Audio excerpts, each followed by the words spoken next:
wala sọ́fàtì tá ń gbọ́ lọ́wọ́ yìí wala bó ṣe dùn tó wala ẹ̀kọ́ tá a kọ́ nú ẹ̀ wala akọ́ni bẹ́ẹ̀ máa ń parí ẹ̀ lọ́wọ́ wa kò subhana rabbika rabbil izzati amma yasifun. subhana rabbika rabbil izzati amma yasifun wa salamun alal mursalin walhamdulillahi rabbil alamin. أبا في الافتخار في الدنيا بعشرة أشياء لا تنفع في الآخرة. وتاك القرآن الافتخار نعم بعشرة أشياء الافتخار نعم في الدنيا ìṣẹ́fàárí láyé tá a wà yìí bí àṣírátì àfṣeyà pẹ̀lú nǹkan mẹ́wàá làwa máa fi ṣẹ́fàárí láyé nǹkan mẹ́wàá làwa fi ṣe láyé látàǹfà òfìlà àkìrà kò wúlò ń jà kíámà mọ́. àfọ̀bùrà wù fi ògbọ́. látàǹfà òfìlà àkìrà. mẹ́wàá làwa fi ṣẹ́fàárí láyé tá a wà yìí mẹ́wàá náà látàǹfà òfìlà àkìrà wọ́n wá wúlò ń jà kíámà mọ́ bóyá làákà yìí lọ sọ síbẹ̀ rí àbábọ̀rọ̀ wúfi nǹkan mẹ́lòó mọ̀ ẹ́ nǹkan mẹ́wàá al-iftikhar fi dunya bí àṣàrà la tanfa'u fil akhirah nǹkan mẹ́lòó ni mo kò ní láàkó àfisẹ́fà nǹkan mẹ́lòó àfisẹ́fà àdìráyé mẹ́wàá ni àbábọ̀rọ̀ wúfi. wà fi ṣọ́ra مئتان آية السبع والعشرين ممن بلا مراء وفي الشعراء 200 آية مع السبع والعشرين ẹni tí ọba tí ní nǹkan ọ̀kan nínú mẹ́wàá yìí láyé yóò máa dààmú ni ẹni tí ọba tí lọ́kàn nínú ẹ̀ yóò kí ni ọmọ sí yóò máa dààmú nǹkan mélòó. nǹkan mẹ́wàá. wọ́n wá ní kí ni nǹkan mẹ́wàá náà tá a fi ṣe fáàrí láyé o ṣáàmán alimáàlù owó jẹ́ kan bẹ́ẹ̀. alimáàlù wal banuna. zinatul hayati dunya. ebe máa ké. alimalu walibanuna zinatul hayati dunya. òun jẹ́ kan nínú kan mẹ́wàá tá a fi ṣe fáàrí láyé. ẹni. tánúlù ẹ̀ ìtọ́bàjẹ́ náà ni ó yẹ. wala tuhzini yawma yub'athuna. يوم لا ينفع مال ولا بنون إلا من أتى الله بقلب سليم. gbogbo ọmọ àkùrọ̀ yẹn ní náà. àbábọ̀ wúbi owó jẹ́ kan nínú tá a fi ṣe fáàrí láyé àmọ́ láàyè àǹfà òfìlẹ̀ àkìrà ọ̀wá wúlò jẹ́ kí á mọ̀ mọ́. àlìmọ́ zinatul hayati dunya. kí ni mo ní ọ̀sẹ̀ òwúrò láti á mọ̀ mọ́ nígbà mílíọ̀nìà kú tá a gbé nu sàré èèlò la rí mọ́ bẹ́ẹ̀. bí wọ́n ti rí wọn hù. mi à ní wọ́n aláwọ̀. alimalu wal banuna zinatul hayati dunya wal baqiyatu salihatu khayrun inda rabbika thawaban wa khayrun amala. ẹnìkan wà kankan ní sábà bọ̀ wúlì. akramakum. ọwọ́ ni ẹlẹ́kùn máa fi ní 50 million ó sì kó sẹ́ẹ̀kì 50 million àmọ́ wàá bá fèrè sẹ́gbó kí nǹkan lè fi yí owó lè wúlò láyé àmọ́ lè wúlò láyé kìámà. wala tukhzini yawma yub'athuna. ìwọ ọlọ́mọdé ló sì ní níjọba ọmọ gbogbo ẹ̀ lẹ́dìdé ni. yawma la yanfa'u malun. níjọ́ tó wọ̀ ní wúlò mọ́ wàlá ẹni àbábọ̀ wúbi wọ́n àbábọ̀ wúbi wọ́n ní nǹkan mẹ́wàá ẹ̀kọ́ tá a kọ́ ní Al-Qur'ani ó ṣeéṣe fáàrí láyé kò wá ṣeéṣe fáàrí láyé kìámà. wọ́n ní kílẹ̀ lẹ́ẹ̀kejì al-awlad àwọn ọmọ. al-awlad. àwọn ọmọ rẹ̀ lọ́dọ̀ múra sí ọlọ́njà bímọ rẹ̀ kọ́ ó dọ̀ ọmọ rẹ̀ ni ọmọ rẹ̀ kan ló ní ntí ọba gbà náà ni kó lọ bí wọ́n gbéyàwó ń gbọ̀nà London yóò lọ Mọ́kà lọ́dún ni ọmọ ká sì ṣe bẹ́ẹ̀ lẹ́sìn ọmọ kan ní kí ni jẹ́ pé màá wọ̀n ní lọ Mọ́kà wọ́n yàgbé lọ Kútọ́ ni wọ́n wérò bẹ́ẹ̀ bá lérò tán Kwara kọ́kà lọ́hùn. La ilaha illallah. ó sì rí i ṣe ìyá rẹ̀ ti lọ. Al-malu wal-banuna zinatul hayati dunya. owó tẹ̀ wá fi ṣe fàdáyé ni kò wá wúlò lálùkìyámà. Wal-banuna. ọmọ tẹ̀ ti fi ṣe fàdáyé ni kò wúlò lálùkìyámà mọ́.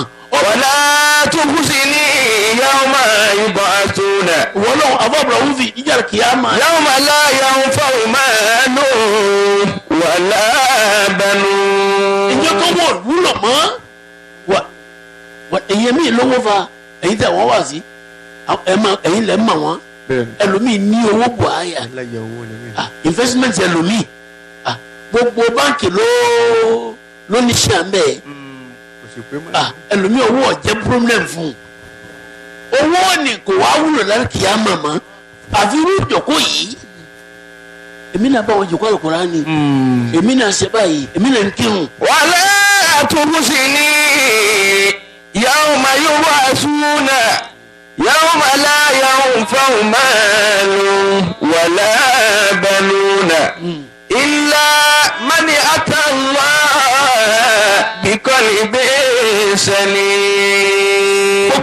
gbogbo àwọn ọmọ Al-Qur'ani ní náà nǹkan méjìlá kàwọn fa ó wúlò láyé kò wúlò lálùkìyámà afẹ́bàá wúvi ẹ̀kẹta alijamalu beauty yaayi ọ̀nà ọmọ náà yaayi àyìnlá ọ̀rẹ́wà ńgbọ̀ yọ sáwọn yẹn báyìí kó lè kábíyèsí náà dààmú. wọ́n fi awsali jisimika ina tabuka muqattata mumazzaqata li ihadi. bọ́lá ti ní sàlẹ̀ gbogbo àwọn ọ̀rẹ́ ni yóò rẹ bọ́ọ̀lù nù sàlẹ̀ ni mumazzaqata li ihadi. mumazzaqata li ihadi. ìdágbé ní ìhábù lẹ́kẹ̀wé yín gbọ́ àbíbù alì ìhábù awọ ara tẹ máa ń fi nǹkan ara òun gírísì ipa tẹ ní gbogbo kírímù tẹ fi ń pa òun mumazzaqata li ihadi inú sàlẹ̀ awọ ni ọwọ ayé yóò ya jágàlajàlá bí ẹni. wọ́n fi awsali jisimika hina tabuka muqattata mumazzaqata li ihadi. ó wà nù sàlẹ̀ lásán gbogbo eríkẹ́ni ó ti gẹ́lẹ́ wẹ̀lẹ̀wẹ̀lẹ̀ bẹ́ẹ̀. awọ. walaula likaburu sara alayka sitiran. bí ọ̀pọ̀ torí sàlẹ̀ tọ́jábò fún ọ ní tẹ́ àbílẹ̀kùlé. lànà tìǹtì àbáàtì huwa rawabi. gbogbo òkè àdúgbò wọn máa rún ní òórùn rẹ níjẹ́ wọn gbádùn ládùúgbò mọ́ ẹnu sàárẹ̀ ló bò ọ láti rí. fatalik hadi dunya thalatha. kí ló dé yáàyè rẹ̀ ń bá ọba ti kú tán sàárẹ̀ ni wọ́n ń jáàbò ní ọjọ́ òórùn rẹ̀ ó gbàdúgbò jẹ. ó ti dòórùn. fatalik hadi dunya thalatha. àfàdíyẹ kìlọ̀ fún látò nítọ̀ ń bọ́ báyìí ti rí un kọ́ ayé lẹ̀ thalatha ẹ̀mẹ́ta ní ọkọ̀ lẹ̀. wabadiri kabula mautika bil matabi. wabadiri kabula mautika bil matabi. ọwọ́ fún onímọ̀ràn kú wá sí tọwọ́ yìí bàdìr taratara. kabula mautika. bàdàrà yubadiru mubadaratan masari kan bàdìrì taratara yára. kabula mautika بالمتاب yá a máa túbá pé ìsèntì ìsè ni mo tó gẹ́ kí wọ́n tó dé wọ́n jẹ́ kó bọ̀ lórí ẹ̀. ينادى في صبيحة كل يوم yòòjúmọ́ tilẹ̀ ń bá tẹ̀ ń kásùbà tẹ̀ ń lẹ̀ káàbọ̀ ọlọ́run ọgbà o wọ́n sì ń kébò sí nínú sẹ́mà báyìí. لدون الموت وفنون الخراب títẹ̀ ń bẹ láyé ẹ máa bímọ lèlmọ́tì kíkú lè máa rí nǹkan pa. لدون الموت وفنون الخراب wọ́n bùnú lé kàràbì ẹ máa kọ́lé kalẹ̀ kí n ka horo kó lè da horo. ilé tí tẹ̀ ní ó ní òsì mẹ́mọ́ ọ̀dà horo àbí ọ̀dà horo. ilé mílíọ̀nù tó kọ́ kalẹ̀ kan ni kò wá sí ń bẹ̀ mọ́ ọ̀dà horo àbí ọ̀dà horo.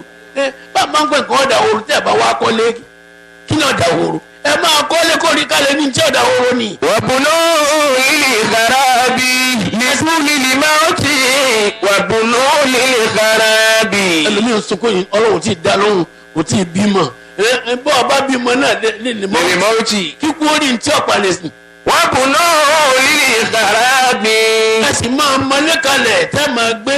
نصحتك lálẹ́ yìí ń kìlọ̀ fún ọ. فاستمع قولي ونصحي sábì kan ò ní gbọ́wọ́ mi wọ́n nù sí gbọ́wọ́ sí mi. فمثلك لا يدل على الصواب فمثلك لا يدل على الصواب kìlọ̀ fún ọba mú ayé yìí mọ́ ọba fa afa abrahuvi. نعم الجمال alijamalu beauty yaayi tí màá bẹ lára ọkùnrin abẹ lára obìnrin ó ní wàá sí wá yaayi báyìí òun lè kẹta yaayi wúlò láyé kò wá wúlò lálùkìyàmà لا إله إلا الله ṣe nóòtì ẹ wà gbọ́dì الله afa abrahuvi أكرمكم الله ó di mélòó ó di mẹ́rin ó di mẹ́ta ẹ̀yin àwọn yẹn ń dè one day wàlẹ̀ fasaha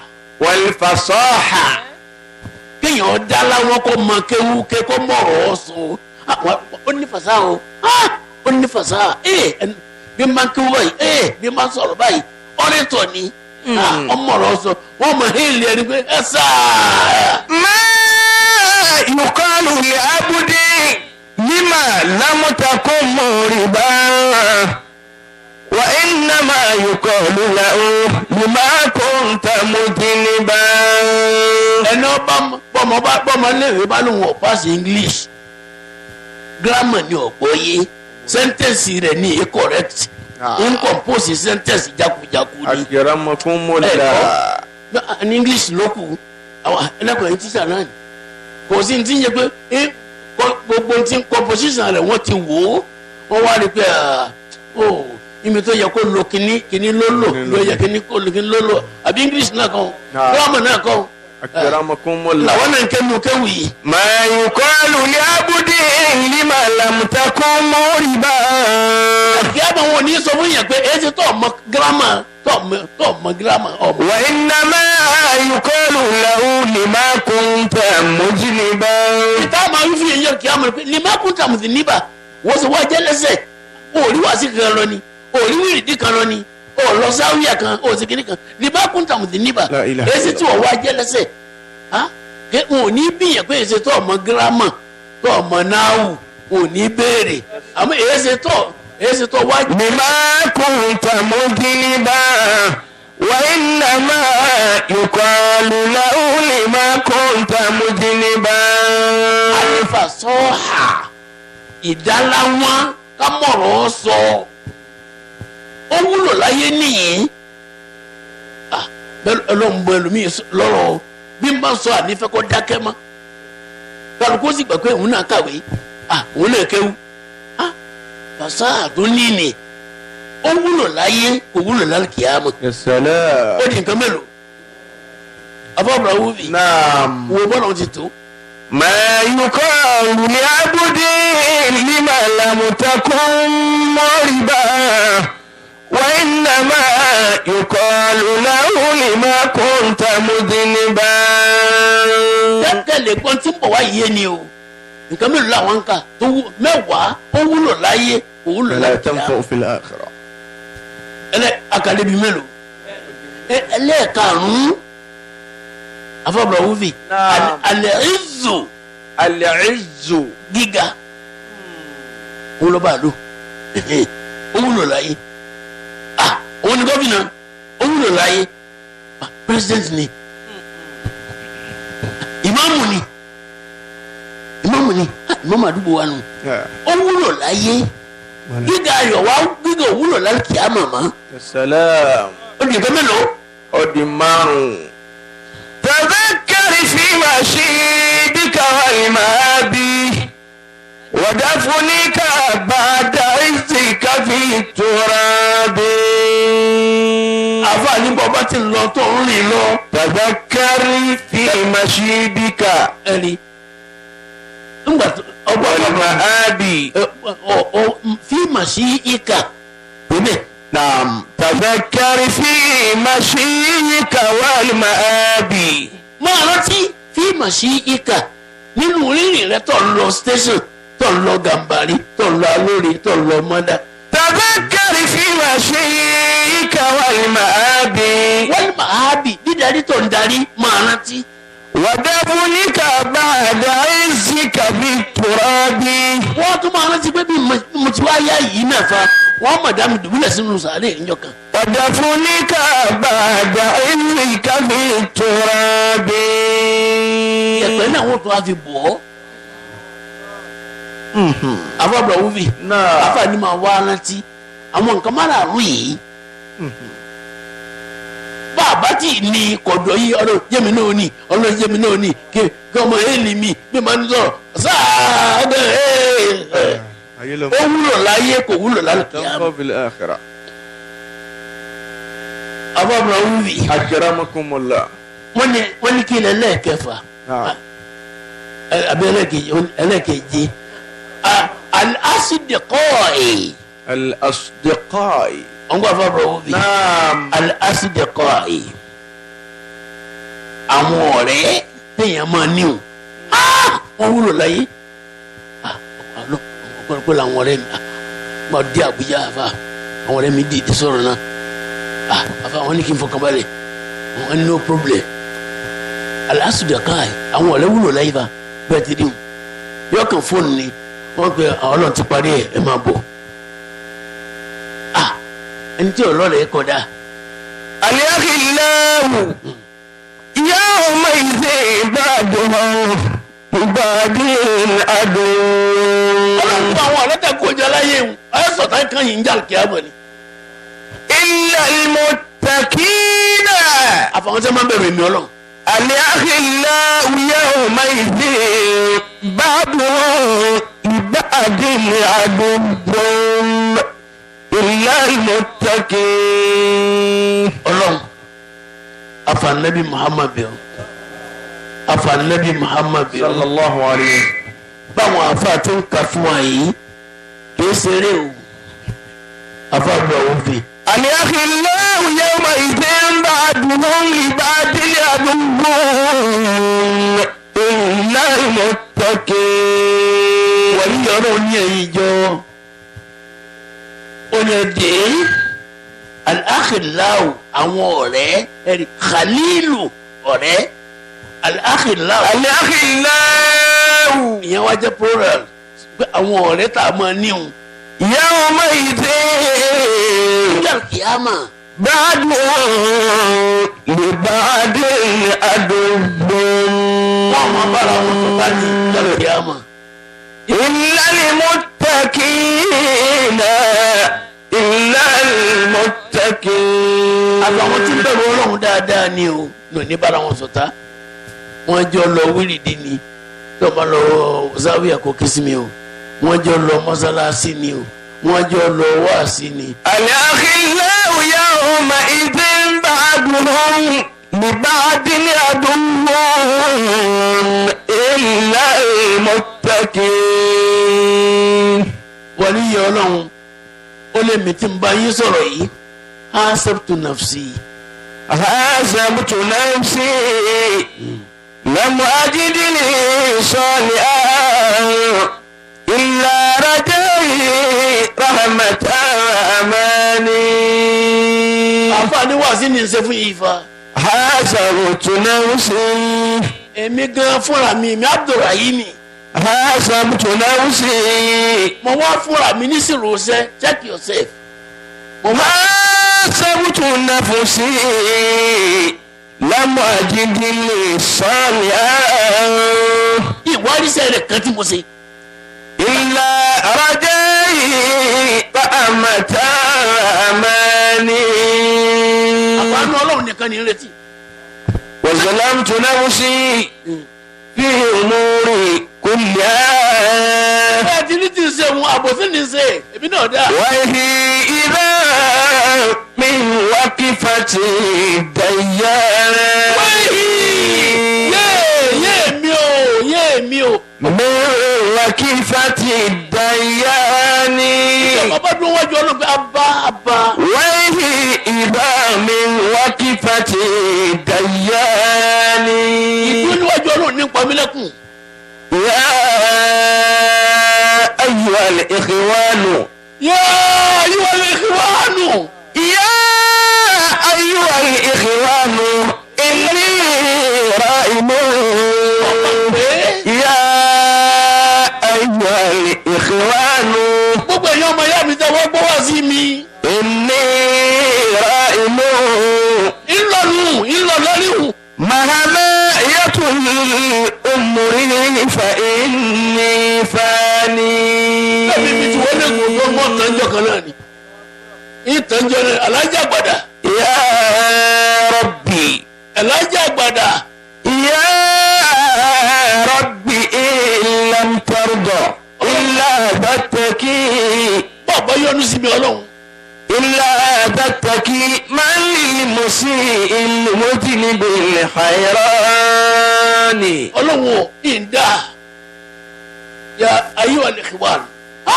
agbọ́ àdúrà wá sí náà. ìní èmi tẹ̀sẹ̀ wá sí mi. إني رائل mo ti wà lórí ìní báyìí tí ń lọ ọ̀dọ̀ Ọlọ́run. مهما يطل أمري فإني فاني àmọ́ yẹtún òmùrí bá mi ibi tí wọ́n lè gùn tó báyìí ní fáàní wọ́n tànjọ́ kan. wọ́n tànjọ́ kan àwọn àfọ àtànẹ́dà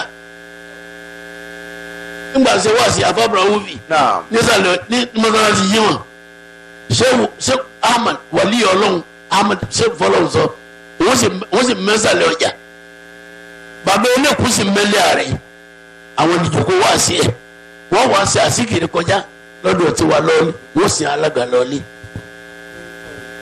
káàtó wúta lóde sàwùtánì àwọn náà mẹ́mẹ́ àwọn wádà àwọn dà káàtó wúta àwọn dà. Sheikh Abdulsalami lóde gbẹgbà ìdá gáàtì máa dà sẹ́wọ̀n gáàtì máa dà. kò ní fàájì kan jẹ yìí mọ́sálásí lọ ó sì mọ̀tò alukurani ó sì kẹsẹ̀ lé sẹ́bà àwọn ọ̀dà àfa àlíyù ajánásì rẹ̀ dà ilé gbagba gbogbo ọmọ àdúgbò ní ìsìnkú ilé gbagba ó ti ká alukurani láàfin tiwa ní ẹni tí ọ̀ká alukurani ilé gbagba yóò kéde olùbó fáàrí nù yorùbá mo ti ká alukurani. الله يقال لي كل أبنتي الهمول وأجيال لكوني أبنتي المنون يا واحدا في ملكي ما له ثاني ọlọ́run يا من إذا قلت يا مولاي لباني tí wọ́n ti pè wọ́n lọ́wọ́ ó ti ń dá mi lóhùn. يا من إذا قلت يا مولاي لباني àwọn tó gẹ́ yá mi yọ àníkù dúnìyà. أنسى وتذكرني في كل نائبة فكيف أنساك يا من لست تنساني gbogbo àwọn ọmọ lórí àwọn àlejò lórí àbàní yá mi yọ àníkù dúnìyà. يا من يعانق الدنيا لا بقاء لها àbábọ̀ wúbi mọ̀hánà kàtù àwọn lárúbáwọ́ ló mọ iye obìnrin ó kì í sí ọkùnrin ó kì í ni wọ́n fọwọ́n pẹ̀lú àwọn lọ́wọ́ mọ̀hánà kà ni wọ́n ń pè yìí wọ́n kì í sí wọ́n fọ̀nù kíra ọlọ́run ẹ̀ẹ́dì bí wọ́n ti kíra wọn nù àfààní wọ́n tó ń fọ̀nù kírun pẹ̀lú ayé ń jẹ gọ́fìnà ń jẹ lọ́ọ̀yà ń jẹ kínní kíni. نعم يا من يعانق الدنيا لا بقاء لها. ayé gbé fúnra ẹ̀ lábàkà àlà òun náà nígbà tí ó lò ayé ọ̀tàn ayé gan náà ó nígbà tó lò fún un yóò mú sí ẹsẹ̀ يمسي ويصبح àfọwọ́ ọmọ gẹ̀rú wọn wọn kàrà. مجرورا وجرارا يمسي ويصبح مجرورا وجرارا. yóò sí ọ̀lẹ́lẹ́ káfíìsì after 12 káfíìsì 1 wọ́n ẹ ti ṣe mítìn lórí ayé wọn ilé ẹ̀ mọ́. ألا تركت من الدنيا معانكة. àfààní mo sunkún rẹ alá tarakta dúnìyà ó sì fi ayé yìí lẹ̀. ألا تركت من الدنيا معانكة. ìfọ̀rùn kírun pẹ̀lú ayé fílẹ̀ ó tó. حتى تعانك في الفردوس أبكارا. àlìjẹ́lẹ̀ tá n gbọ́n fèrè dọ́sùn àwọn ẹlẹ́yin jù kẹ́kẹ́ ń bẹ́ẹ̀ bẹ́ẹ̀ báwo á lọ fọ̀rùn kírun pẹ̀lú wọn. ọlọ́run tí mo ti dùn mọ́ wa àbùkárà àwọn múndíá tí ń bẹ ní àlìjẹ́nà kó wọn náà lè rí wọn kíìsì wọn kíìsì ayé tó bẹ́ẹ̀. ألا تركت من الدنيا معانكة. حتى تعانق في الفردوس أبكارا. gbogbo tẹ̀lé ní síìnì gbogbo anaka ẹni ọ̀wọ́ ń bẹ̀ ọ̀fẹ́ bọ́ọ̀bà kò fẹ́ kú o mọ́ ẹni òsì fẹ́ lọ ọbẹ̀ kọ̀ọ̀kan kó wọ́n pààyàn kéde bẹ̀. إن كنت تبغي جنان الخلد تسكنها. abali kí fọ́nà abali ń tọ́ wá sí wá sí. إن كنت تبغي جنان الخلد تسكنها. ọ̀pọ̀ bá ń gbálí jẹ́ náà gbére ni tọ́ bá fẹ́ bẹ́ẹ̀. فينبغي لك ألا تأمن النار.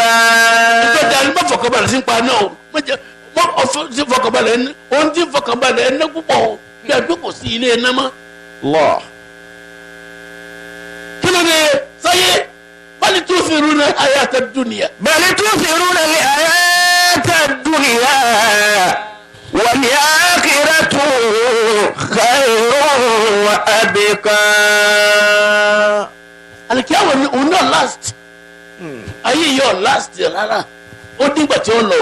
بل تؤثرون الحياة الدنيا والآخرة خير وأبقى.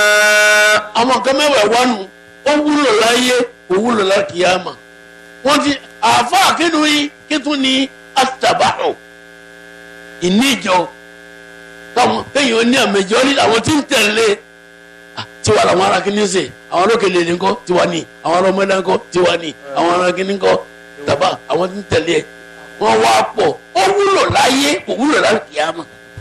بل تؤثرون الحياة الدنيا والآخرة خير وأبقى. abẹ́ máa kà mọ́ wọ́n lé àṣàbù fámìlì ìran ebi ìran àwọn ọba àlùbá yìí ni ebi deputy speaker tiẹ̀ ni ọmọ ìyá kan náà jẹ́ níwọ̀n àwọn àrùn tẹ̀ ní ìhun tí màá ràn yín lọ́wọ́ láyé ni kò sí ìran tí ó ràn yín lọ́wọ́ ń jà kí á mọ̀ mọ́. لا إله إلا الله. kálukú ọmọ ìdúró ara ẹ̀ ni yàtọ̀. بل تؤثرون الحياة الدنيا والآخرة خير وأبقى. يوم يفر المرء من أخيه. يوم يفر المرء من أخيه وأمه وأبيه وصاحبته وبنيه. وبنيه. يفر المرء من أخيه èyí ò rí bọ̀dá rẹ̀ yóò sá fún وأمه yóò ní ìyá rẹ̀ èmi وأبيه yóò sá fún ìyá rẹ̀ yóò sá fún bàbá rẹ̀. وصاحبته وبنيه èyí ò ní ìyàwó rẹ̀ yóò sì sá fún wa èmi ni وبنيه àwọn ọmọ rẹ̀ yóò sá fún. لكل امرئ منهم يومئذ شأن يغنيه. ọdún náà wú yìí kálukú ló tiẹ̀ tó rù sáànù yòókì nìyí. ẹ̀dẹ́kun ẹ̀fí ìyá rẹ̀ nù kò sí ìyá mọ́. لا إله إلا الله.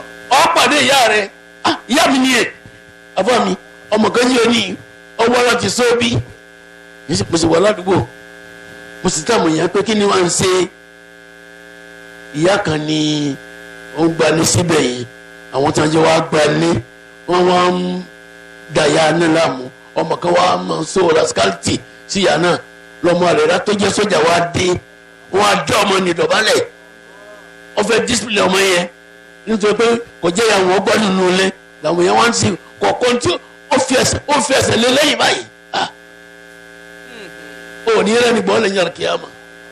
يوم يفر المرء من أخيه وأمه وأبيه وصاحبته وبنيه. أكرمكم الله. àfáà ń sọ fún wa báyìí wípé aliftikharu bí asharati ashiya fi dunya لا تنفع. la tanfa'u fil akhirah. gbogbo nǹkan mẹ́wàá wáyé ó wúlò láyé kò wúlò láyé kíyàmá. kí tún ní ẹlẹ́kẹ̀sán aṣàfáà afábọ̀ wúbi. الشفاعة. àwọn jẹ́mọ́ mi tájọ kí wọ́n wà wọ́n lẹ̀ wọ́n ti mọ̀ pé ìwúwe kú wí ntájọ kẹ́ni. أعانكم الله. aṣàfáà lọ́bì ká máa sìpẹ̀rẹ̀ ni ọ̀pọ̀lọpọ̀ ẹlọ́gbẹ́ tó wá sìpẹ̀rẹ̀ ń bí tí ọ̀pọ̀ tó ní kọmíṣọ̀n tó ránṣẹ́ wá ẹ̀rọ máa lọ.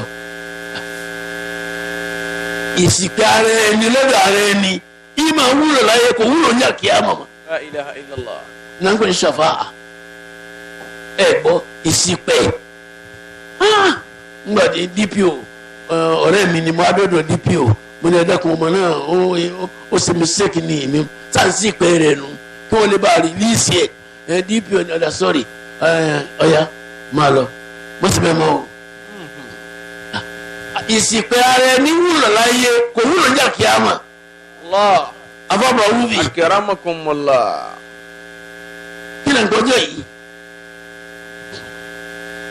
yawma ọjọ́ náà sì bẹ̀rẹ̀ láti yawma tasiru ila thara wa yafuzu ghayruka bi thara'i. يوم تسير إلى الثرى wa yafuzu ghayruka bi thara'i. ويفوز غيرك بالثراء. gbogbo àtọ́tẹ̀ máma tó ní tẹ̀ máa lọ máa rántí yawma tasiru ila thara. يوم تسير إلى الثرى wa yafuzu ghayruka bi thara'i. ويفوز غيرك بالثراء. àbáwọ̀ wọ̀ lókè orí yawma gbogbo yawmu. تسير إلى الثرى yawma udhkur tadhakkar létí ọjọ́ ni. يوم تسير إلى الثرى yafuzu ghayruka bi thara'i. ويفوز غيرك بالثراء. láwọ̀ lókè ọwọ́ yóò mọ̀ lókè máa rántí yawma tasiru ila thara. يوم تسير إلى الثرى wa yafuzu ghayruka bi thara'i. ويفوز غيرك بالثراء. ìjọ tasiru ila thara tó máa lọ bí iyẹ̀pẹ̀ tí wọ́n lọ gbé ọ sí. ويفوز غيرك بالثراء. gẹ̀rúkà ẹni tí èsì ẹ̀wọ̀n tó ṣe wàhálà ṣe yafuzu òun náà mọ̀ wá lo gbogbo tó fi lẹ̀. ẹ̀gbọ́n fa ẹni tí àwọn gbélé náà nísìn bàbá kan ni wọ́n gbà síbẹ̀ pé ọmọ gbélé náà gbà táwọn ọmọ rẹ̀ gbogbo sí lé kọ́kọ́rí. ìlú mọ́tò rẹ̀ ń lòkulò.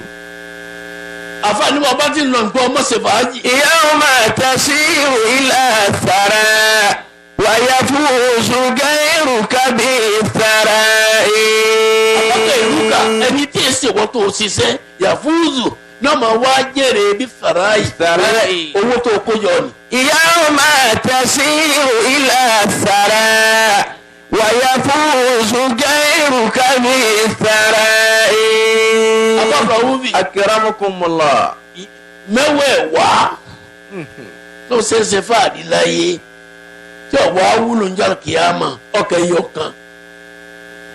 Abba Wufi. يوم تسير يوم تسير إلى الثراء ويفوز غيرك بالثراء. Allahu Akbar. Ọlọ́run kó dákun kó san gbogbo àwa jàmáà yìí lẹ́san olóore tó pọ̀. Al-Qur'ani ò fẹ́ ká tẹ̀ra lẹ̀ ó sì fún wa lára. Gbogbo ẹ̀yin jàmáà tẹ́ ń ṣàtúnṣe ìjókòó yìí Ọlọ́run níjọ́ rẹ̀ yìí. Ẹ̀yin welfare board wọ́n ní inú èsìsì ẹ̀kan náà ní ijó ni àwọn jàmáà yìí sì ń da owó náà bí wọ́n ṣe ní pé kí ìjókòó rẹ̀ mọ̀ mẹ́hẹ̀ kó mọ̀ mẹ́hẹ̀. Ẹ máa rà kẹ́ ẹ máa ní nílẹ̀ pé ẹ̀yin náà mọ táìmù tí gálọ́ọ̀nù báyìí ń lò dìgbà báyìí. kò ní jẹun. Ẹ lẹ́kùn ẹ máa bá a bá ti ń dé ni ẹ máa tọ́ọ̀pù ẹ̀ ẹ máa tọ́ọ̀pù ẹ̀ bí epo máa ń tẹ́lẹ̀ rí tó máa dá fìtínà mí ilẹ̀ ni. bẹ́ẹ̀ni. ìtumọ̀ dá fìtínà mí ilẹ̀ ni àwọn náà ń lò nù ilẹ̀. ó lè gbé ẹ́ńjìnì jẹ. ìjọ tó bá ní kó kú fún rẹ̀ ní ọdẹ wàhálà mí ilẹ̀ nù. bẹ́ẹ̀ni. ẹ dákun ìbò oṣù yìí Abba Wufi. naam. Ọlọ́run ní kó wáyé pẹ́ kó wá bẹ́ẹ̀ mo sì fẹ́ bẹ̀ yín lálẹ́ yìí tẹ́lẹ̀. Ọ̀la ní Alárúbá tó ṣe léde yọta bẹ̀rẹ̀ àwẹ̀. Ẹni tí ọba Abba Wufi. Akramakumullah. Ẹ̀kọ́ tá a kọ́ lánàá ilé dáwọn ọ̀rọ̀ wọ̀nyí lẹ̀. Ìdá àtà ànílá abudu bẹ́ẹ̀ mi bá ti tẹ̀lé tèmi. raditu anhu. Èmi Ọlọ́run ló sì yọ́nú sóhun náà. wa baraktu fihi. Ó lè ń tún wá bùn lálùbáríkà. wa laysa li barakati nihaya. Àlùbáríkà tèmi yìí sì bùn yàn kò lópin. Tèmi ò lópin. Tí nǹkan tí àyìn bá bùn yàn ní máa lópin. Àlùbáríkà tèmi àlùbáríkà tí ò ní lópin ni nìkan ló ń bùn wa. amiina. Ọlọ́mọṣẹ́ bò wa. Àfọlá àwọn ẹni tó lọ́wọ́ bùn àfìbẹ́ lọ́wọ́. Afọ Abba Wufi. Akramakumullah. Sàtìkẹ́lẹ̀ kẹwàá àgbáyé. àyíká o. Afọ Abba Wufi mẹ́tàdùn náà nù. ọ̀nà ló kù. Afọ Abba Wufi. yawma tasiru ila thara wa yafuzu ghayruka bithara'i. Àmín. àmín. Ẹlẹ́kẹwàá alẹ́hìlá. Ọgbà Abba Wufi. alhila. Ọgbọ́n tá a máa dá tí nǹkan fi máa ṣe é ṣeun. Bọ́ọ̀ bá aládùúgbò yẹn o lè lọ sí Sokoto o lè lọ sí Kánò o lè rí ṣe náà. Ọgbọ́n tá a máa dá sí nǹkan tí fi ṣeun ó wúlò láyé kò wúlò láyé kíámà. Ẹlẹ́kẹ̀wá nù bí gbogbo wa ti yọ kéwù kéwù nù. Ọgbọ́n ète ó wúlò láyé. Kódà níbi tí pò ń bọ̀ níbi wọn ò wọlé wọn sì ní wọn wọlé wọ́n sì máa jóbọ̀ wá. Èyí lànà ọgbọ́n nù. Ọgbọ́n a máa wúlò láyé kò wá ní wúlò yàrá kíámà. Afọ Abba Wufi. Akramakumullah. Gbogbo ẹ̀yin tẹ́ wá ń dá owó ìjòkó ọmọ mẹ́hẹ̀ kọ́mọ mẹ́hẹ̀ kọ́mọ mẹ́hẹ̀. Mo ọkàn mi fẹ́ ẹja papọ̀ ṣàdúrà kan lọ́la. Insha Allah ká papọ̀ ṣe àdúrà. 5,000 1,000 3,000 200 lágbọ̀ yí ọ̀rẹ́ mi náà gan nísìnyí tá à ń sọ̀rọ̀ lọ ó ti tún sáré fọwọ́ lẹ̀ gbogbo tẹ̀ fi lẹ̀ wọn náà ni kíyòkó yọ ọmọ mẹ́hẹ̀ àwọn àtún ẹ̀yin tọ́kàn náà lẹ̀ ń ṣeun àwọn tí ò dá sí òun kọ̀ọ̀kan wọ́n nù ọlọ́run kò fi yé wọn ọlọ́run mọ̀jẹ̀ wọn dọ̀rùn wọn tó mọ̀ ọ́ tọ́. ودل قناعة من دنياك وارض بها لو لم يكن منها إلا راحة البدن لو لم يكن منها إلا راحة البدن kéwùtà náà là ń tọ̀ fa kéwùtà náà ni. اللهم كنئني بما رزقتني وبارك لي فيه. أنغوا فابراوفي. نعم. أولي الحساب. أنغوا فابراوفي. الحساب. إيه بين نساب. أكرمكم الله. هو بيكين بين نساب ني. خذ القناعة من دنياك وارض بها لم يكن منها إلا راحة البدن لو لم يكن منها إلا راحة البدن. نعم. وخير الناس ذو حسب قديم أقام لنفسه حسبا جديدا. ọmọ kéwù mi ọmọ bá pé àbí mo sì kéwù ké ni. وخير الناس ذو حسب قديم. أقام لنفسه حسبا. أقام لنفسه حسبا جديدا. أقام لنفسه حسبا جديدا. ẹ̀rí ẹ̀yin ọmọ akéwù bíi tèmi ntẹ́ẹ̀fì hasab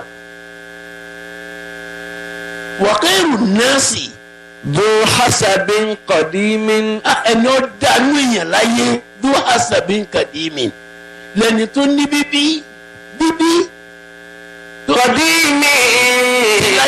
láyé ẹ mọ́ ni ọmọ àfa kìíní ni ọmọ àfa tẹ́rẹ́ ni ọmọ àfa alábìdún ni. وخير الناس ذو حسب قديم. ẹni tó ní bíbí kàdímì tàtijọ́ àti láyé. أقام لنفسه حسبا جديدا. أقام لنفسه حسبا جديدا.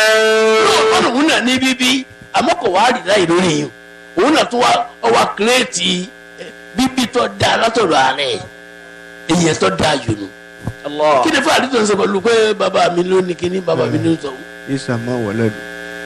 bí sàlákìtà wàlákin bí ìsàmà wọlẹ́dù ọlọ́run afànẹ́bí bíọ́ àfààní ayọ̀ ọkàn dáa púpọ̀ kéwàá nánu àfàwọn ẹ̀dàkùn látàlẹ́ yìí lọ kó sì lè kà náà ayọ̀ ọkàn máa bẹ lọ́hùn ìtẹ́lọ́rùn ọlọ́run jẹ́ nítẹ́lọ́rùn pẹ̀lú tó ṣe fún mi. kó sì lè kà náà. lẹ́yìn fàkàrìtà bí àbá ń dàwí ṣàràfí làkàdí sàdákìtà wàlákin bí sàmà wàládù. àfààní bọ̀ máa ń ṣe fàárí bí àbá yìí àwọn bàbá. Zawi Sharafi. àwọn bàbá tí wọ́n nípò nínú ìlú ló fi ṣe fáàrí pé àwọn ló bí mi. Lakadi sadakita walakin bisa ma waladu. Lakadi sadakita òṣòótọ́ walakin bisa ma waladu. ṣùgbọ́n sí ọmọ tí wọ́n bí rárá wọ̀ yìí. Inna lifata man yakuluha anada laysa lifata man yakulu kana bi.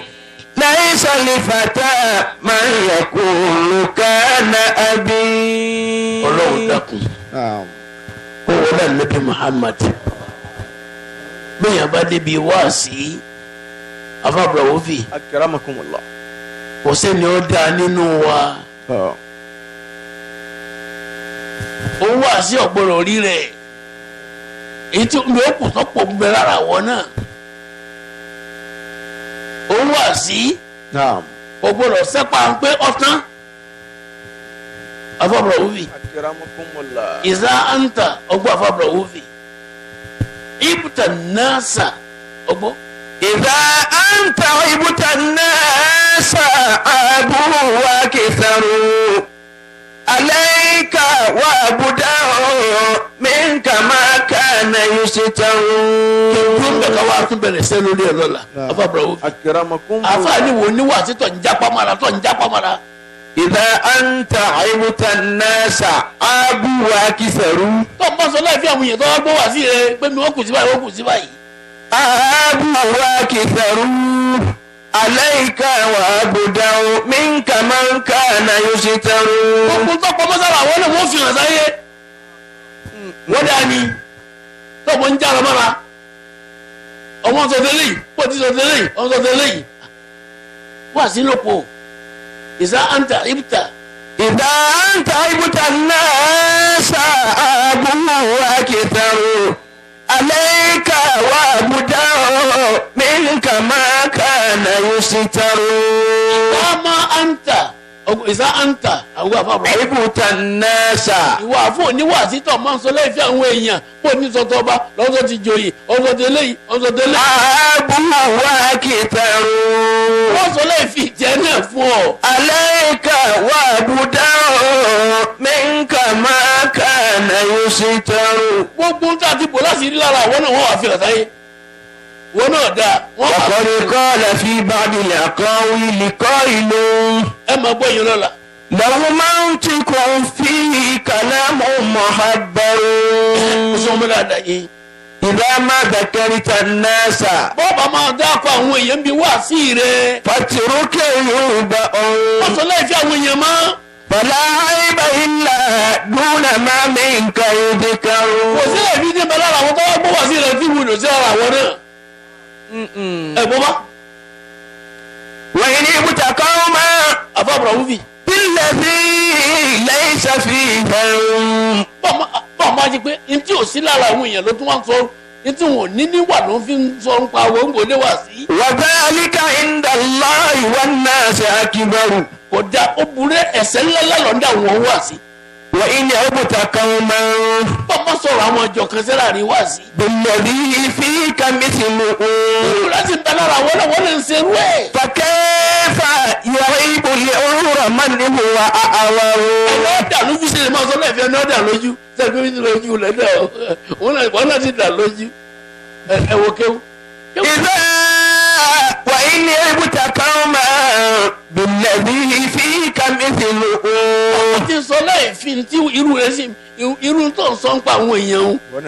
bẹ́ẹ̀ ti ṣe lu àyí bẹ́ẹ̀ ti kìíní wọ́n náà sì ń serú ẹ̀. فكيف يعيب العمر من هو أعور. àgbẹ̀kúrò ẹni ojú rẹ̀ dà là ń pè bẹ́ẹ̀ nù kéwù ẹni ojú rẹ̀ dà tó wọ́n sọ láì fi ẹni tó ojú rẹ̀ dà wọ́n máa ọ̀mọ̀ ríra rẹ̀ ni.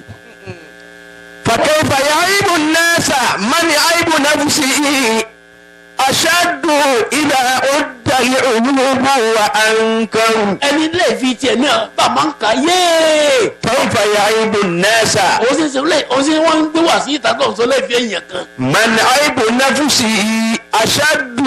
ẹni ó sì pé lẹ́yìn fi tara tiẹ̀ gan aṣáájú ó lé. إذا أد العيوب وأنكر. bá a máa ń sọ gbogbo lẹ́yìn fi àwọn èèyàn tiẹ̀ pọ̀ wọ́n náà ní tó pọ̀ lára mọ́tò lẹ́yìn fi èèyàn mọ́. الله afọ́bùrọ̀ wúfi. أكرمكم الله. mo bẹ̀ Ọlọ́run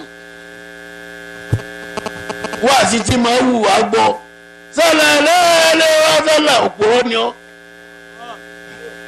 ẹja máa fèsì reality نعم. kí wá sí ó lè bá a lápá lára wa. أتنزل بعدي. mẹ́wàá mi tunu tànà. عن ابن عبد الله عن عبد الله بن عباس رضي الله تعالى عنه. yé ẹni Allahu Akbar.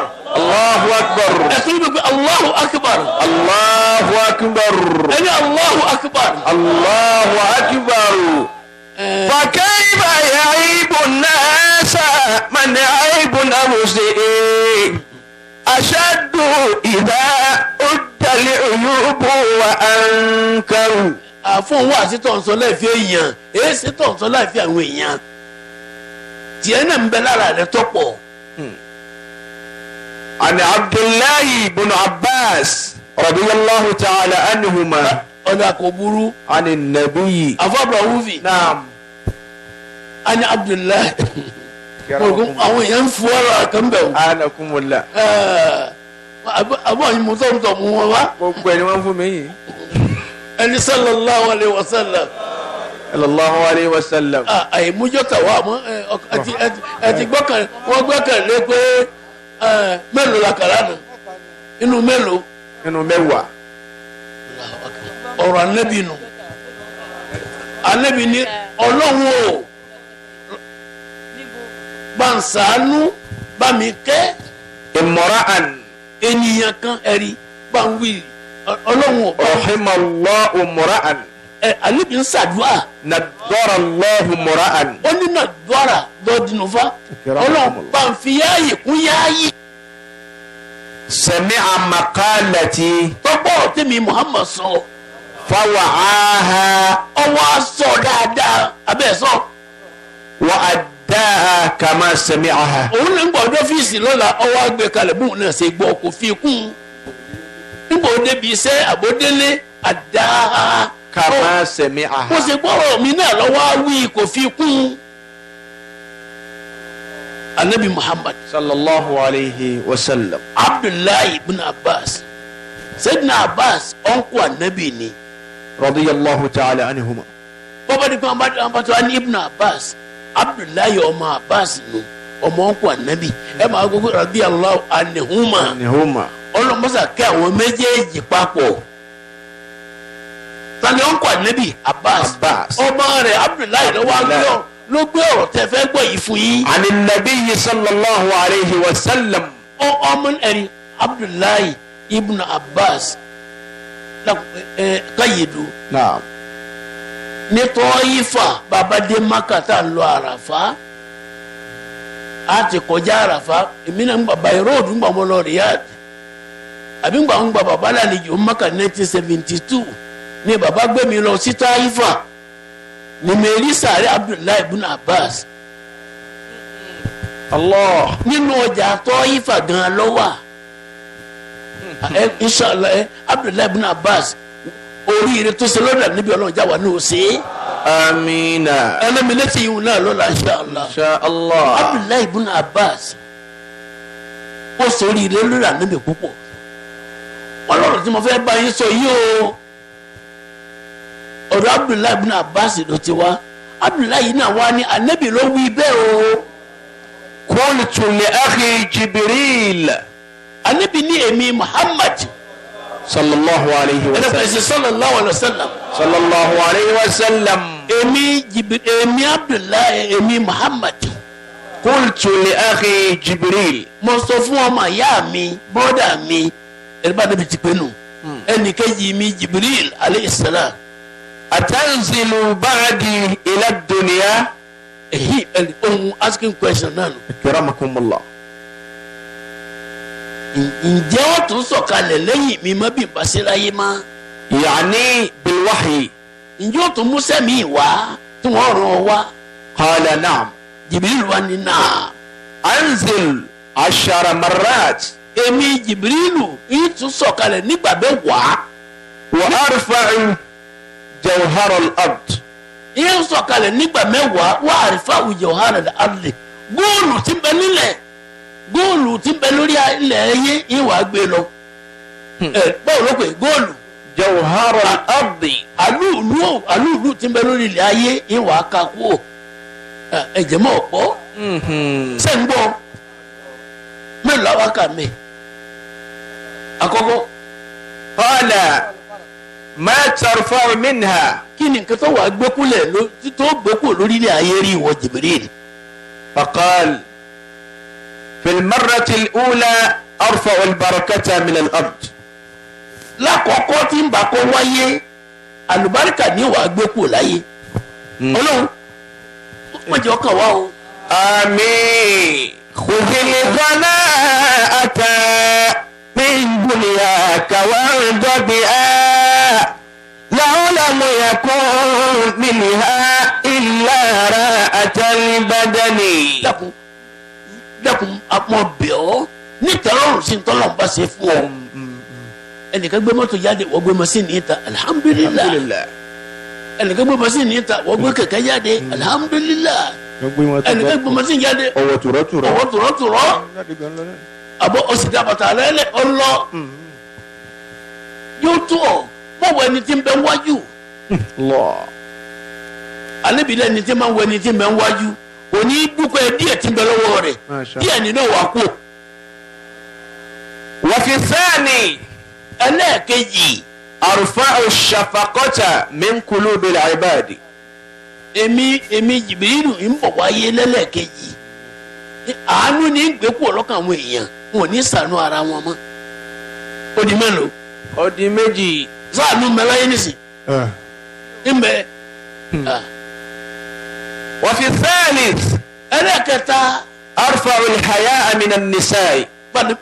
owó gbé kúrò alhaya fala duniya idha abala haya. ولا الدنيا إذا ذهب الحياء. فلا وأبيك ما في العيش خير. فلا وأبيك ما في العيش خير. ولا الدنيا إذا ذهب الحياء. ولا الدنيا إذا ذهب الحياء. يعيش المرء ما استحيا بخير. يعيش المرء ما استحيا بخير.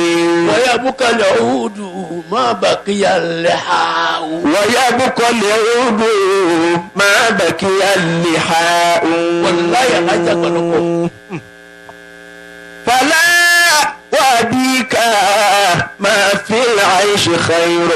bàbá àfààníyẹ mo fi bàbá tó bí wọn kí n bá sọ̀rọ̀ pé ṣépè ìfọlọ́hùn ṣépè mọ́ bàbá rẹ ما في العيش خير. bàbá rẹ ìwọ tó ń bá sọ̀rọ̀ mo fi ṣépè lórí ọ̀rọ̀ tí ń sọ yìí.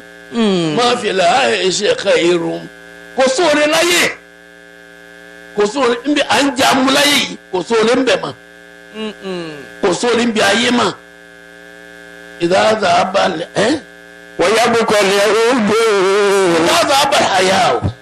ولا الدنيا إذا ذهب الحياء.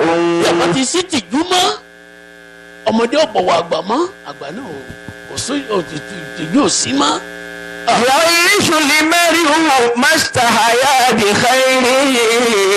àwọn èèyàn ti bẹ láyé wọn máa bẹ dáadáa wọn máa gbádùn. ما استحيا mọ́sítàáyà lópin ìgbà tí wọn bá ń tijú tójú títì máa ń bẹ. ويبقى العود ما بقي اللحاء.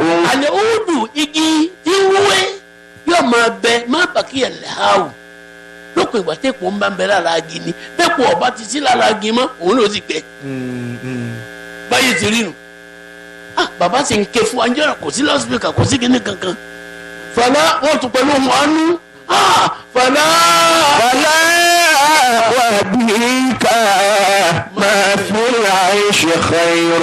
ولا الدنيا ولا الدنيا إذا ذهب الحياء. bàbá ti sí tìjúmọ́ kò sóore láyé mọ́. يعيش المرء ما استحيا بخير. ويبقى العود ما بقي اللحاء. àlùúdù igi tí ń tẹ́ gbẹ̀rẹ́gbẹ̀rẹ́ tẹ́ ń jòkó lábẹ́ rẹ̀ yóò máa bẹ má bàkí ẹ̀lẹ́hà o lókùnkà tí èèpo máa ń bẹ lára igi ni èèpo ọba ti sí lára igi mọ́ òun náà gbẹ ni. ọlọ. الحياء من النساء. tó. وفي الرابع ẹlẹ́kẹ̀ẹ́ni. أرفع العدل من أولي الأمر. gbogbo àwọn aláṣẹ tí ọmọ dà yín jẹ kò ní sí dọ́gbadọ́gba mọ́. yín wàá gbé umar justice ń gbé kúrò láyé. لا إله إلا الله. ní Jibril ló ń wọ́n sùn. وفي الخامس ṣé ń bẹ láyé justice mẹ ẹni ministry rẹ ni ministry justice ọwà ministry of justice ọwà àmọ́ kò àlò kò ní í sí dọ́gba mọ́mìnà ló ń mara gbogbo aláṣẹ ò ní í sí dọ́gba mọ́. وفي الخامس lẹ́lẹ̀ karùn-ún. أرفع المحبة من قلوب الخلائق. ìtún sọ̀kalẹ̀ lẹ́lẹ̀ karùn-ún ìwà kó ìfẹ́ kó lọ́kàn àwọn ẹ̀dá síra wọn wọ́n máa kórìíra ara wọn ni kó lè bí wọ́n ń tẹ̀léra wọn ẹsẹ̀ ọ̀ máa tẹ̀lẹ́sẹ̀ nínú ní tẹ̀lénu. الله. yẹ́sà kò dénú àti àwọn àgbàlagbà kó ó ní bẹ́wúrẹ́ bá tẹ̀lé yẹn tó bá padà á mọ̀ bá díẹ̀ tẹ̀lé yẹn tó bá padà á mọ̀ àmọ́ máa dá mọ̀ yé tó bá padà lẹ́yìn yẹn ò ní mọ̀ kó ti padà. الله الله. yóò mọ wá fòkú ọ̀rọ̀ gba ayé ọ̀rọ̀ lọ́dọ̀ rẹ ni ما شاء الله. ọ̀dọ̀ rẹ mo ti ń bọ̀ sí i wọ́n ti ń plan báyìí kọ́ra wọ́n sì ọ̀la náà wọ́n sì ṣe é wọ́n ló sì ń tún bẹ́ẹ̀ mi sọ̀rọ̀ níyì لا إله إلا الله. gbogbo ẹ̀ làwọn àfa àti ké الله. gbogbo tẹ̀sán ìpalẹ̀ máa ní gbogbo munafiki ti gbogbo ẹ̀ wọ́n ti mọ̀ kí ló ti gbé lọ نعم. kí ló lóhun tó wá gbé وفي السادس ọba dẹ̀lẹ́ kẹfà أرفع السخاوة من الأغنياء. ọrẹ títa ipò pọ̀ lọ́kàn àwọn tó bá lówó ọrẹ tí wọn ò ní tọrẹ mọ́ irú èyí tẹ̀yìn ṣe 1,500 àwọn tó rọrùn wọn rántí irú wa yìí wọn rántí irú ìjòkó yìí wọn bá máa ṣe wáàsí mọ́ kọ́sá ti wọlé ọ̀dẹ̀ الله. wọn ò ní sùn tàdélẹ̀ ọ wọlé sùn náà. وفي السابع أرفع الصبر من الفقراء. ẹlẹ́kẹ̀jẹ èmi Jìbìrìlù ń bọ̀ wáyé yín kó sùúrù pọ̀ lọ́kàn tálíkà ò ní sùúrù pọ̀ lọ́n fẹ́ ṣe òun náà mọ àdúgbò wọn dàbí lágbájá ni بني. kò ní sí sùúrù mọ́ abẹ́ ẹ̀dẹ́ mọ́ وفي الثامن bọ́bá adẹ́lẹ́kẹ̀jọ ọ̀ngbọ́ أرفع العلم من العلماء. òun wàá gbé mímọ̀ kúrò lọ́kàn àwọn àfa gan ìmọ̀ kúrò lọ́kàn wọn. Allahu akbar. وفي التاسع bọ́bá dìgbà lẹ́ẹ̀kẹsàn-án tóun Jìbìrìlù lọ sọ̀kalẹ̀. أرفع القرآن من المصاحف ومن قلوب القراء. alukurani kíkẹrẹ lẹ́ẹ̀mọ́ rí kò ní sí lílo rẹ̀ mọ́. من المصاحف nínú gbogbo ìgbé kó nu takàdá bẹ́ẹ̀ ṣe rí yìí kò ní sí mẹ́mọ́. ومن قلوب القراء. kódà kò ní sí lọ́kàn ẹni tí ń ké náà mọ́ bí abẹ́rẹ́ yọ̀ njẹ́ ọmọ àlọ́kàn yìí. وفي العاشر bọ́bá dìgbà kẹ́ wá tí Jìbìrìlù lọ́wọ́ wa wáyé. أرفع الإيمان من قلوب أهل الإيمان. نعوذ بالله من ذلك الزمان. Jìbìrìlù wọn bọ́bá dìgbà yẹ kẹ́ wá. ìmánì gbogbo ntí jẹ́ ìmánì ní sílọ́kàn ní ó ní ìmánì mọ́. ìgbàgbọ́ sọ́lọ́hún yóò kéré ọ̀rẹ́. لا إله ṣé ń bẹ ní ìmánì ń bẹ nísìn. ọlọ́run mo wá ń parí ọ̀rọ̀ mi mo ń dadúró báyìí pé mo wọ́n ṣáájú mi kò mọ̀ lè ga yìí.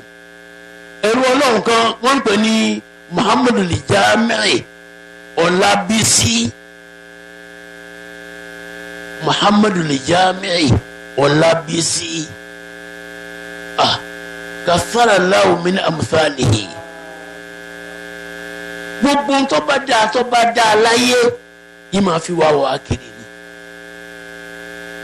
ọdún tó kọjá òun bẹ́ẹ̀ lu òyìnbó kẹ́ gbé Nàìjíríà ká. ọlọ́run ó yẹ wọlé àjòkó tá a fẹ́ jòkó yìí. gbogbo ẹ̀yin aláìsùn délé láago méjì àbọ̀ dákun ọlọ́run ìjòkó ayé wọ́n yóò sọ̀rọ̀ fẹ́ẹ́ nìkọ̀ọ̀kan wa. ẹlòmíì yóò dúró jẹ sàrí yóò máa wá kankan sí ni ẹsẹ̀ ń dúró jẹ sàrí tẹ́lẹ̀ bí ó sì lọ káṣù bá ń jẹ máa ní lóṣù yìí dákun ọlọ́run bá ń dúpẹ́ fún gbogbo wọn àwọn olóore ni olóore آمين. gbogbo sí àtẹjọkọ yìí ó ti di dọ́sìn mẹ́rìnlá àtẹyọ kan àwọn èèyàn lọ́lọ́run rán sí wa dákun ọlọ́run gbogbo wọn nínú ẹ̀ wá bá wa ránṣẹ́ dùnú sí gbogbo ẹ̀yin ní owó ribi tí ó sì tẹ̀ fi lẹ́ngbà kan ọlọ́run bá wa dúpẹ́ fún yín engineer Kamil Raisul Muhsinin Alhaji Ibrahim Ọmọlábí chairman àwa welfare Arẹwà gbogbo yín bẹ́ẹ̀ ti ṣera yín lọ́kàn ẹ̀yin ìyá wa tá a ti fọ̀rọ̀ yín bẹ̀rẹ̀ àdúrà lálẹ́ yìí àyà kan náà ni kí wọ́n fi ṣàdúrà à ń gbẹ̀ngbẹ̀ lóòótọ́ kò sí ń tẹ́ ẹ̀bùn wa láti propagate Islam tó tóbi bọ́ lágbára tó ra bọ́ọ̀sì fún wa à ń gbẹ̀ngbẹ̀ àwọn ará bàbá àti ń dè yìí ọlọ́run sì ràn wọ́n náà lọ́wọ́ pẹ̀lú ògbólọ́dọ̀ ọlọ́run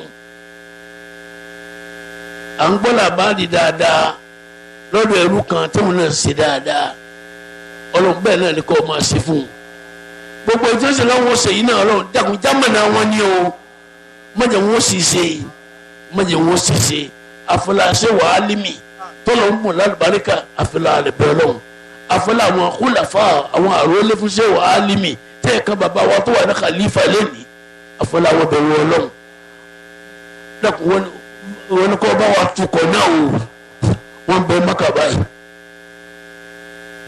Mákà báyìí gbogbo wọn àtẹnitọ́ lọ àtẹnitọ́ lọ kányìn àárọ̀ yìí ni wọ́n ti dé sí Mákà láti Mádínà àwọn ń parí tafsiri láago 7 òun làwọn sì bẹ̀rẹ̀ lìṣáì lọ́hùn wọ́n wá pé àǹtí ń kí lìṣáì ní sí o dàpọ̀ ọlọ́run èyí táwa náà ń ṣe yìí náà mọ́dún wa ládàá rẹ̀ kọ́nà wa wọlé ànábì Muhammad afábra òfin ìyẹn láyé sàròyé ẹ̀ lọ́la dáadáa bá kó lè ń tọrọ lọ sí àmàn dàkún kuranu tọ́lá yìí kuranu ni mo fẹ́ ká ké fún gbogbo àwọn olórí ìjókòó yìí gbogbo wọn àtẹnudí ọ̀farahàn tí ń tà nǹkan rọwọ́ wọn tá nǹkan rọwọ́ wọn tá ń rọ́ọ̀ṣẹ́ wọn.